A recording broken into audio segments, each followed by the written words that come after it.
the 15th. And then we've already got October and November planned, but I'm not going to tell you about that right now. I will tell you about that next time. But we've got a wonderful lineup. But just remember always, go to the website, because that's where you'll find out what's going on. And now I want to introduce my friend Cassandra. I don't remember exactly when I met her. I think it was at a book festival, an independent book shops or something a long time ago. Anyway, but I will tell you a story about Bill and I had gone to this benefit for a school in Atlanta. It was a fundraiser where Pat Conroy was going to be the speaker. And we had about 5 books of his to get signed. And we're standing in line, and I'm sort of, embarrassed because you're taking up a lot of time in the line. And we get to Pat, and he looks up and he sees my husband, Bill, who was a football coach at Alabama. And he says to Bill, "My wife is a huge Alabama football fan." And they proceeded to have a long conversation about football. And I'm standing there going, very nervous, looking around at all these people, thinking we're holding up the line, but it didn't bother Pat a bit. And he was talking about his beautiful wife who loved football. And since then, we have seen them at a number of festivals, and Pat was gracious enough to do a blurb for Bill's book and my book, and Cassandra did a blurb for my other book, and she's even ventured out for this one. So we're very blessed in our friendship and our memories of the wonderful Pat Conroy. And we're going to be sharing with Cassandra today some of those memories. She has written 6 novels on her own, and she's going to be telling us about some of that. And I'm going to ask her a few questions, and then at the end, we'll have a little Q&A, and then you can buy your books, and she'll be happy to sign them. So, first off, I thought it would be fun if Cassandra could just tell us a little bit about how she and Pat met. Well, it's a crazy story, like anything Conroy is. Can everyone hear me okay? Yes. Kind of hear it myself, and it sounds like when your ears are stopped up or something. But yeah, like everything else in our life together, this one started out and not very auspiciously, I should say. I was teaching in a small college outside of Birmingham. This was 1995, and beach music was coming out later.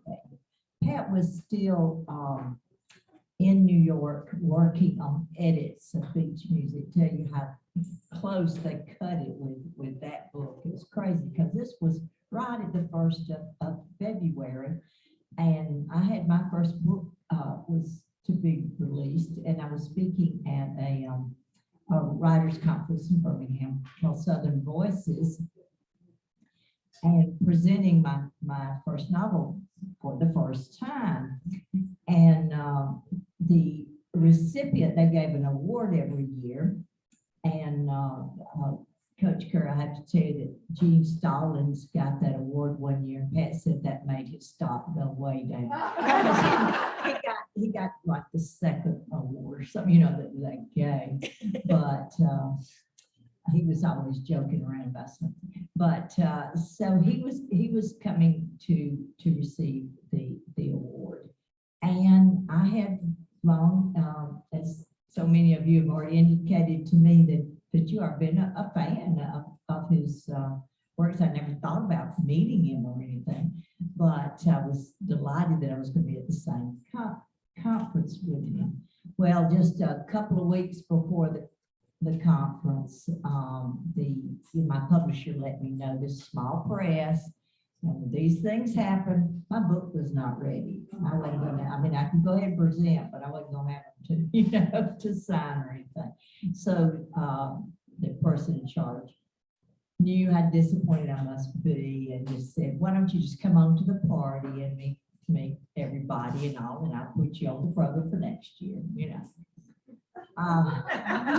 So Pat and I loved it. We after we met and, you know, started sitting up, we would go through all the ways we almost missed each other. You know, as you tend to do when you're just sure it was your meeting was fate, you know.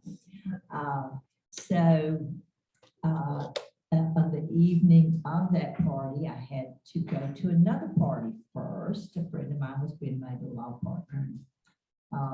So another friend and I went to that first, and then we were going back toward home and going to the Southern Voices party. But when I got for the authors, you know, that year. But when we got there, the first thing I asked, and it was several librarians with the hostess that night, and you know, I said, I would love to meet Pat Conroy. And he's just one of my favorite writers. And the librarian said, I am so sorry. He just left. He had to take his dad back to the hotel. His dad had come with him and so forth. Well, it was late by then, and a lot of people had left the party and hadn't anything to eat all day, so I was starving to death. And so I made my way over to the refreshment table. Now, my friend that I had arrived with, that I was driving for us, I saw her talking to this man that looked somewhat familiar. He was a large man with this head of white hair and ruddy face, you know, complexion and all like that. And it just kind of went through my mind, oh, maybe she's met one of the authors. And then I thought, no, he's dressed too slow. He's probably the husband of one of these, you know, librarians. And she said, honey, you got to go to this thing with me. You know, he was out working in the yard or something. He was not dressed up at all. And I wore wrinkled, baggy khakis. And, you know, just a plaid flannel shirt. So anyway, I was over there stuffing my face and hoping nobody saw me. When I saw my friend Loretta bringing this man over as though to meet me. And I had just stuffed a chocolate-covered strawberry in my mouth when she came up to me and she said, look, I found Pat Conroy for you. And because I was so unexpected to, you know, to even meet him, and plus he was the one she'd been over there talking to that I thought was sloppy drink, you know, and all this stuff. I just said, oh God Almighty. And Pat said, well, not quite. So it was an odd sort of first meeting. I just started babbling about, and when they told me you weren't here, you can't be Pat Conroy. I mean, and then I started, I just love all the work, you know, blah, blah, blah. And my former writing teacher was there and had met Pat. So he came over and said, well, I guess my former student here is telling you about her first book coming out. And you know, I was too embarrassed. And Pat said, oh, you're a writer? I thought you were the caterer.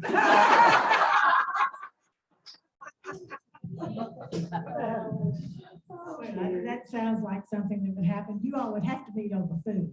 Oh, yes. Yeah. Pat loved food. And I've heard you talk about your shared family, yours and Pat's. You said you've called them the Brady Bunch on steroids. Well, in more ways than one. Now, I was, let's see, well, I hadn't quite had my 51st birthday when I first met Pat. So, you know, we had already raised our families. I had a son in high school, he had his youngest daughter in high school too at the time. But most, you know, I had grandkids. Or one grandkid. It doesn't. But anyway, so we were, you know, it was a different kind of mingled family once we married. But I had raised 3 boys, and Pat had 4 girls. Oh, Yeah. So, I think you worry, well, what if they don't like each other? They get together and they just hate each other and it's really awkward and all this kind of stuff. But fortunately, and then they were scattered all over the country. So I thought, well, maybe that'll work out. They won't be together that much. But it worked out very well. They all got along well. We had a great time. We get together, weddings. We've had several weddings and Pat's daughters and my son and so forth. So it really turned out much better than I thought. But what we both I think did with that is I enjoyed hearing about what it was like to have girls and to raise girls. And then Pat,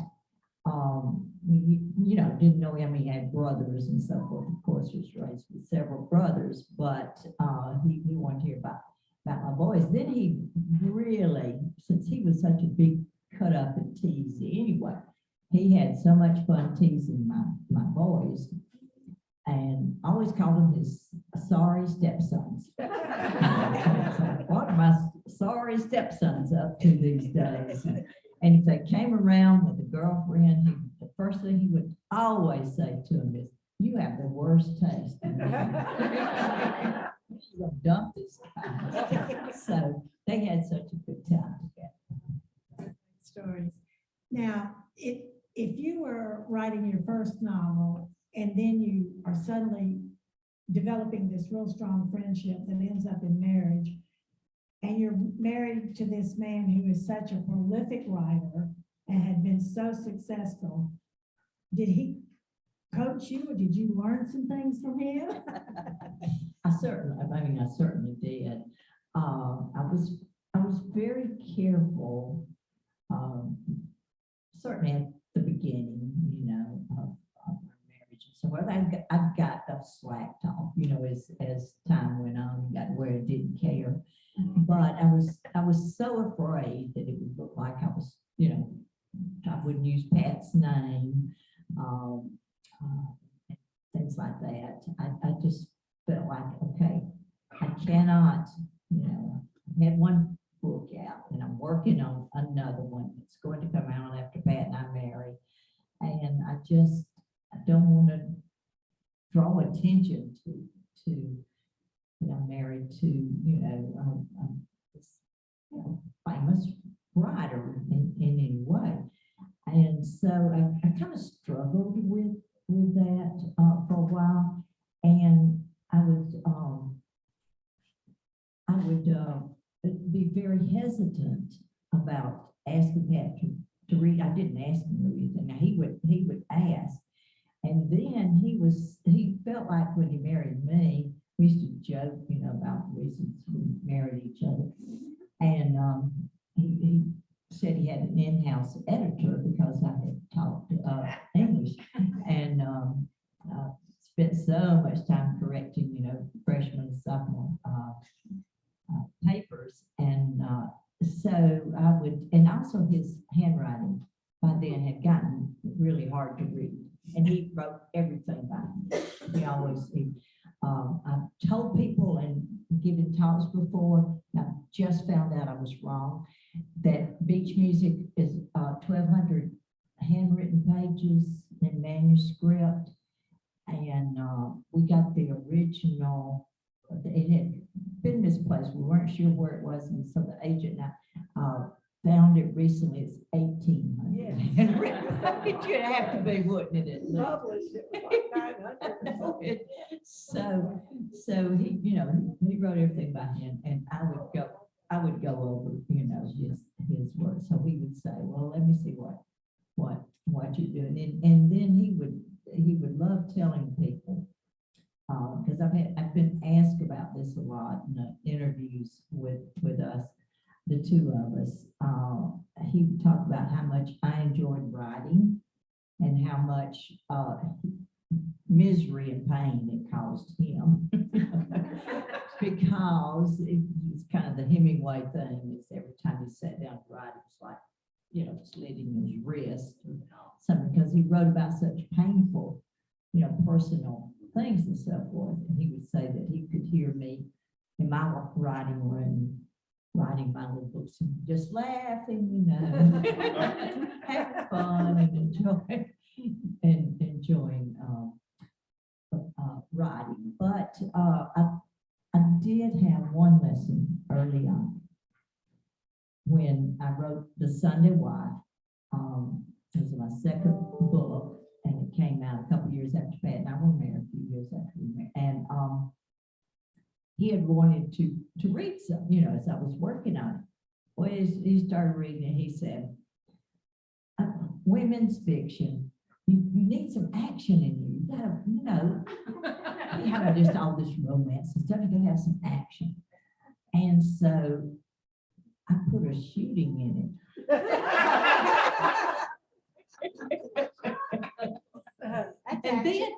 And then it had nothing to do with the story. It was totally, a subplot kind of thing. And when my editor read the manuscript of Sunday Wife, she said, I really liked it, except for one thing. I don't know what she said. What on earth is that shooting? Take that out. And I said, I learned something right off the bat. My writing and his writing are different. Right. And don't try to. Look, and you were married to a minister in your first life, and you were writing The Sunday Wife about the minister's wife was the protagonist, and I think you were probably so guarded about how much were you going to say. And I was very interested, you always referred to the minister, your husband, as when you talk about your first husband, he's just the preacher man. And you were sort of protecting him. And if anybody was fearless talking about family, it was Pat Conroy. The great Santini and all of that. And well, I'm getting your pride. Something I forgot to talk well, about. I think that he probably helped you to be more honest or say more. Yeah, that was a point I wanted to make. I got distracted, but I had started working on this book that became The Sunday Wife, that came from my journals at the time when I was a Sunday wife for 2 decades. So I kind of had an insider track on things are very, very different now, with clergy people. But at the time, I knew one female minister, one.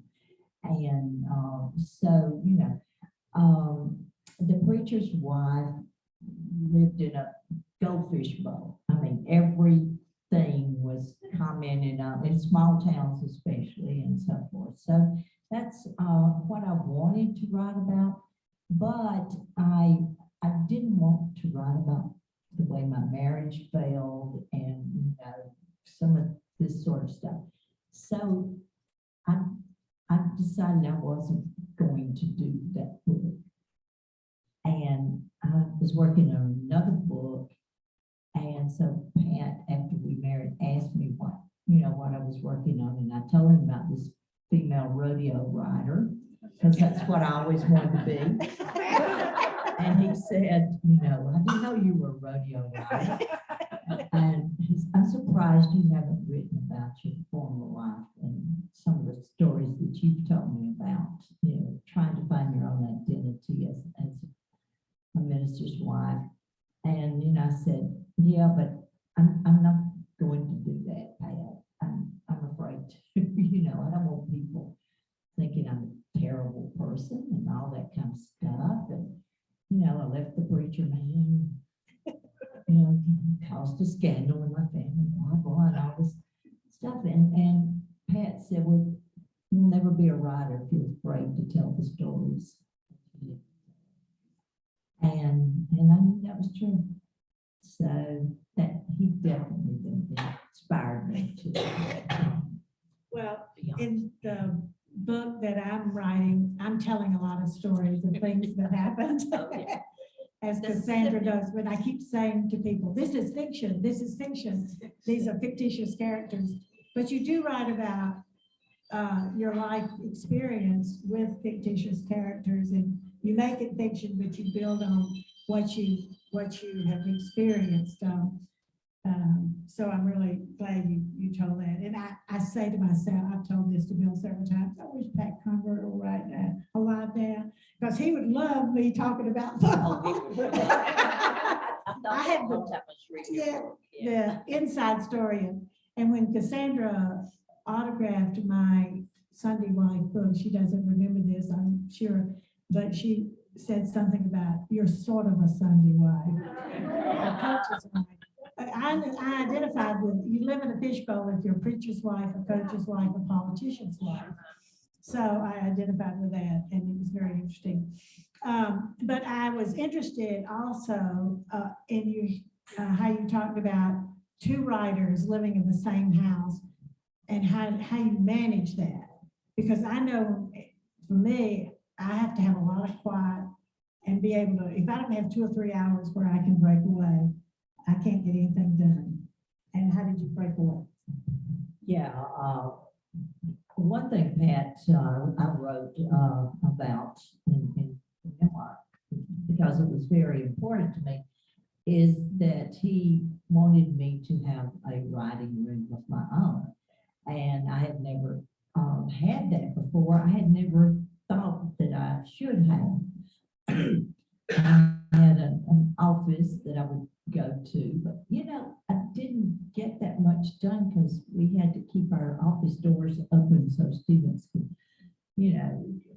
feel free to drop in and blah, blah, and stuff like this. I was an advisor to a lot of students now, but I think that was mainly how I got my any writing done that I had done before. But when Pat and I married, he said, you're going to have a writing room. So you might as well just pick out one of these rooms and claim it as your own.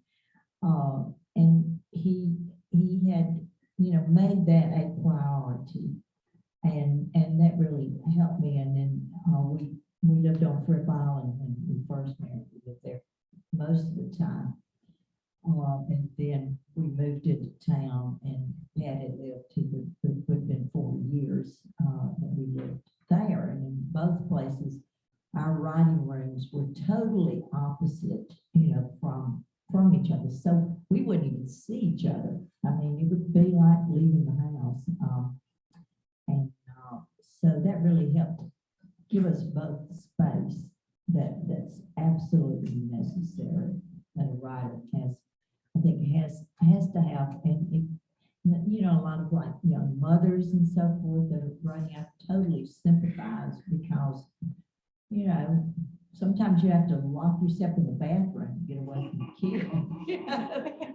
So to have a space of your own as a creative person is very important. Yes. Virginia Woolf said, you have to have a room of your own. But I've heard Cassandra tell this story before, that when you first met Pat and you had written one novel, or had been published, but and he said, I didn't know you were a writer, and you said, oh well, I'm not really a writer, and he says, well, you've written a book and you've had it published, right? And you said, yes, you're a writer. And I think that is one thing that women suffer from. We don't take ourselves seriously. I know I had a history professor when I was getting my PhD in history, and he said, Carolyn, you like this. You're really good at it. I mean, I did. I just love history and love writing about it. He said, repeat these words after me. I am an historian. So I learned to say, I'm an historian. And then I have had to learn to say, I am a writer. And Cassandra had to learn to say, I am a writer. And that is really inherent with women, you know, we're caregivers and mothers, and we have so much other stuff going on in our lives. And whatever we do, whatever it is, we have to finally take ourselves seriously. And I've heard you say that before, and I think that's a wonderful point. Of course, we're so thankful that you wrote this wonderful memoir and shared so many of the stories, and we'll let the women have question and answer in a minute. But right now, we want to know what you're working on. What's your next book? I've long wanted to write a book fictionalizing the story of the struggle of saving a family farm. I was raised on a family farm, being a King family for generations. A peanut farm that's over in LA, Lower Alabama, and part of it is still in the family. Some of the acreage is still there, but I just became so passionate about the struggles that my parents went through to maintain, because my father and his father before him, and my great grandfather were farmers. I mean, they made their living farming. Very, very few people can say that now. And so I'm in an area in the Low Country where we have a lot of Black-owned land, and it's really threatened.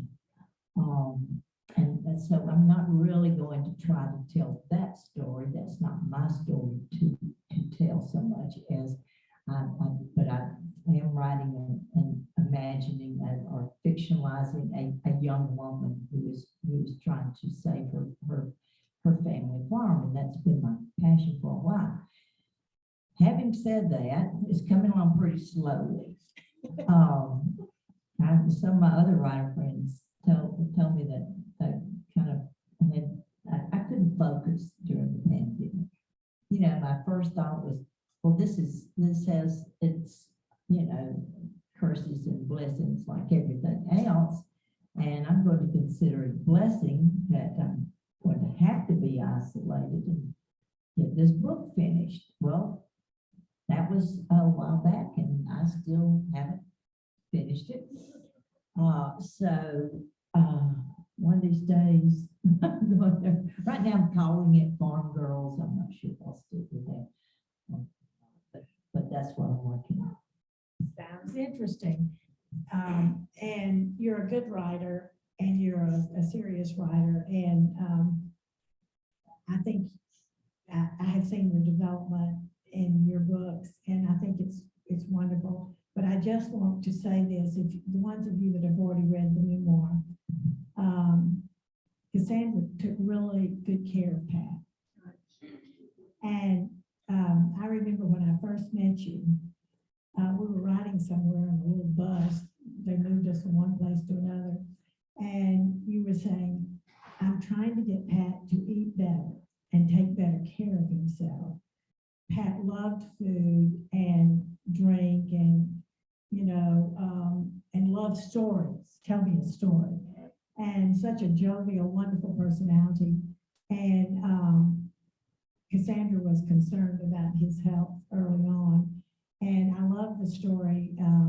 I guess it was in the book, or I've heard it, that Pat he was taking good care of himself, and he was exercising, and he quit drinking, and he was working with a trainer, and he was going along for several years, doing really well with that.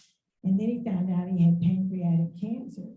And he said, clean living will kill you. Something like that. Yeah. But did anyone have a question you would like to ask Cassandra now? Where have you settled now? In Beaufort, we Tell bought. about the center. Oh goodness, yeah, I have to tell about the literary center. So if you come to Beaufort, or make a special trip, because it certainly worth it. It's just a beautiful, charming little town. It's right between, Savannah and Charleston. And it's almost like a little miniature of, the historic part of Savannah and Charleston. I should may have 15,000, 20,000, something like that. So it's a small town. But Pat had, when his dad was sent as commander of the air station there, Pat was he was 15, going into his sophomore year in high school. It was his first public school he had attended. His dad had done everything he could to get Pat into a Catholic school. There was not one anywhere around. There is one now in Beaufort, but at the time he was going to make Pat hitchhike to Savannah, but he made to the Catholic school, but he made the mistake of telling the Mother Superior, whoever's in charge of the school there, that was his plan, and they wouldn't, he said, well, he doesn't have any better transportation than that. We're not taking it. So he ended up in public school. They fell in love with Beaufort and has said often that he made Beaufort his hometown. So when he died, I met with a delegation, the city council and the mayor and so forth, and they wanted to know what they could do to for a memorial for Pat. We have a beautiful waterfront park.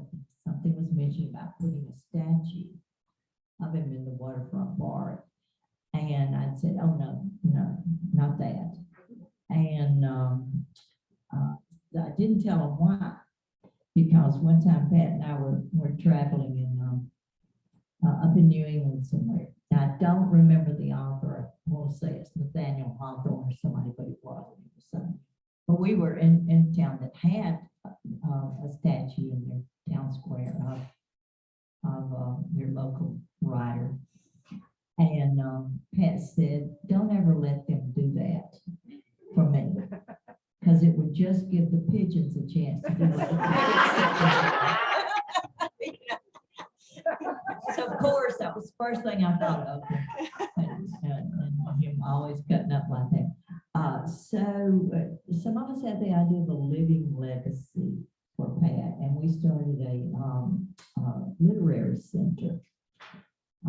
And it's the celebration of the literary arts. And, we do some with literacy, but there is already a literacy organization in the county. So, but we have Camp Conroy every year, writing camp for kids, and we do a lot of things with the high school educational things. Plus, we have workshops and so forth. And we just recently, as a matter of fact, this past weekend, we had a grand opening, ribbon cutting, because we had a capital campaign and bought a little building because we kept getting kicked out of our other places that we were renting. So it's called the Pat Conroy Literary Center, and you can look it up. But we do have we have these managed. We have a lot of things there to look at. It's like a little museum sort of, I guess, sort of like the Margaret Mitchell House. Yes. So, something that you can come and go through and have programs and stuff. That's great. And Pat was so supportive of young writers and first writers. And I mean, just like I was saying, doing a blog for us, we'd never written a book before, but he was just so gracious and supportive. And I think that was a beautiful thing about him and you too. What you want? I hope in the future it will be the Pat Conroy, Cassandra King. Well, not too soon. That would be wonderful. Yes. I recently finished the memoir, just like loved it. I had read most of Pat Conroy's books before. I read The Same Sweet Girls before I connected the two of you. I liked both of them, and I was really struck by this book. I was struck by your memoir. I was struck by the rawness of it, the honesty of it. And I was just kind of curious how you, I mean, it's gut wrenching. And Did everybody hear the question? Yeah. All right, she's talking about the kind of rawness of the memoir. I haven't read the memoir, and I'm glad you brought that up because I started working on it, and I have a few things in here that I had already written, like some articles for Southern Living or Coastal Living, and I've retold some of these things. But those are more the kind of article things that you find in, you know, in that kind of magazine. And the temptation, of course, because my grief was very fresh, was to do that sort of thing, you know. But I knew that it was going to be, it had to be an honest book. I was going to have to deal with you know, like Pat's drinking problem and eating, and as we talked about, he's talked about this so much that it's fairly well known that he was estranged from his youngest daughter for 16 years or so, and so I was going to have to deal with some uncomfortable subjects, and I just knew that that was going to be a price that I paid to tell this story, but I wanted to tell it anyway. And if it, you know, if it offended anyone, which I found out later that it did on some folks, and I regret that, but I wouldn't tell it differently because of that. And another aside, that there were two things that made me almost laugh out loud. When he kept calling you King Ray, Yeah. just that whole, you know, first starting, not really dating, but whatever. And then the grasshopper anthem. Oh. I mean, Well, that just I made me won't, laugh. I won't tell it until you haven't read the book You yet. have to read the book. to find You out. have to see if you are a grasshopper or an ant.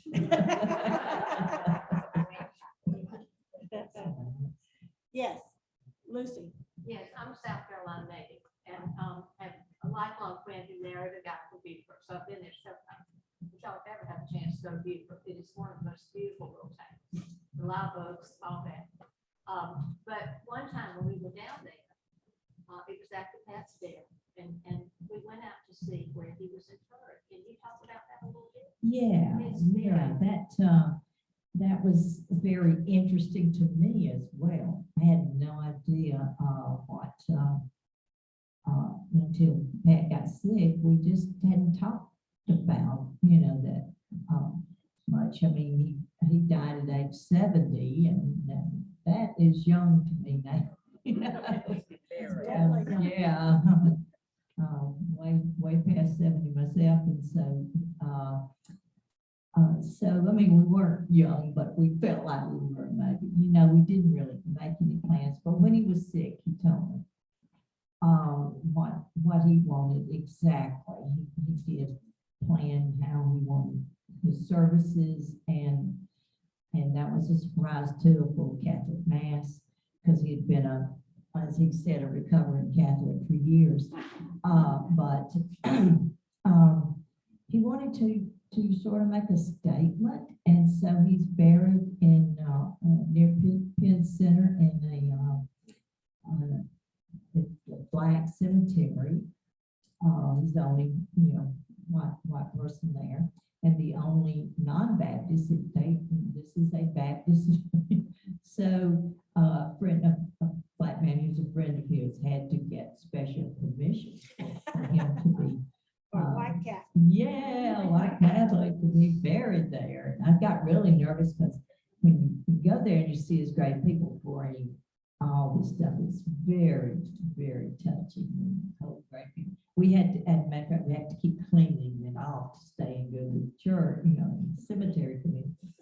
But people bring a lot of rosaries and stuff, and so I'm a little nervous about that. But it's he was very, you know, very much into the work of the Penn Center. He was given their award. They have a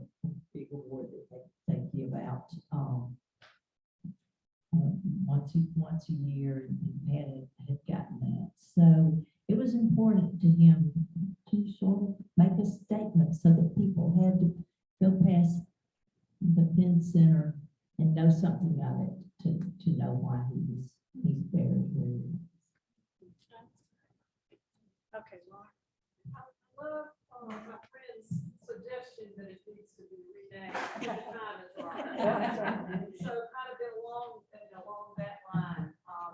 My favorite book of your late husband's is actually not his fiction, but it's my reading life.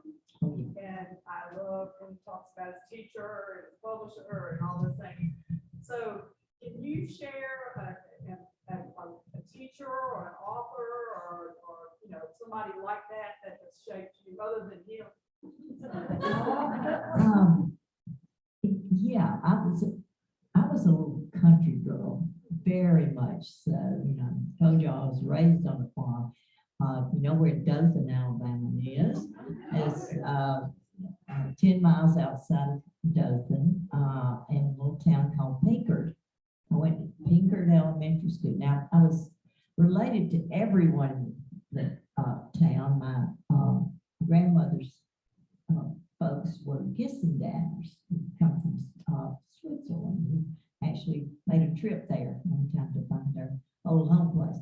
But so my sixth grade teacher was Miss Sally Mae Gissendan, and she had come from the big city of Atlanta, Georgia. And had lived here her whole life. And she was the most glamorous woman. I mean, she did look like Loretta, not Loretta Lynn, Loretta Young. Yeah, with that. And making that entrance. And she was so dramatic and all this kind of stuff. And so I just idolized her. And she was kind of like Gene Norris was to Pat. He talked about Gene Norris and he talked so much about Gene, how he influenced him. But Miss Sally Mae was the one that she would take me to the library and say, this is, you need to read this, and she encouraged me to write and she was just, so yeah, I had that one special teacher. Lisa. Thanks. I'm kind of interested in the habits of successful writers. And, you talked about how your own writing is getting kind of slow. And so, it's those of us who try to write, it's important to kind of get a feel for how people who have successful books one after another, how they just outline, what's their pattern during the week to get their writing done. What would you say about that? Well, one thing is, I have discovered over the years that everyone has their own pattern, just as I used to when I was teaching freshmen, college freshmen coming in and teaching basic composition stuff. The first thing I did with them is their learning styles. I did the Myers-Briggs personality profile and taught them that,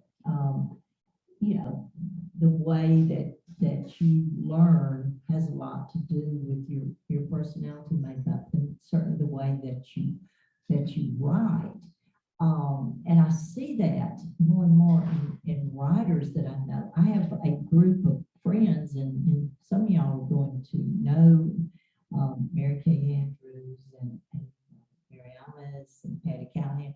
Some of these, they get together and they just get some mail with me because I won't do it and talk about their books before they write them. I could no more do that than anything. I can't outline before. So everybody has their own, you have to find what works for you. And one way to find that is to try different, ways. You can try outlining, but if that dissipates your creative, impulse, so you feel like once you've outlined, you've written the book, you're ready to move on to something else, then that's not for you. So I don't outline outline, but I do have little notebooks. And I have I have to know my characters. And I have so much fun with characters' names.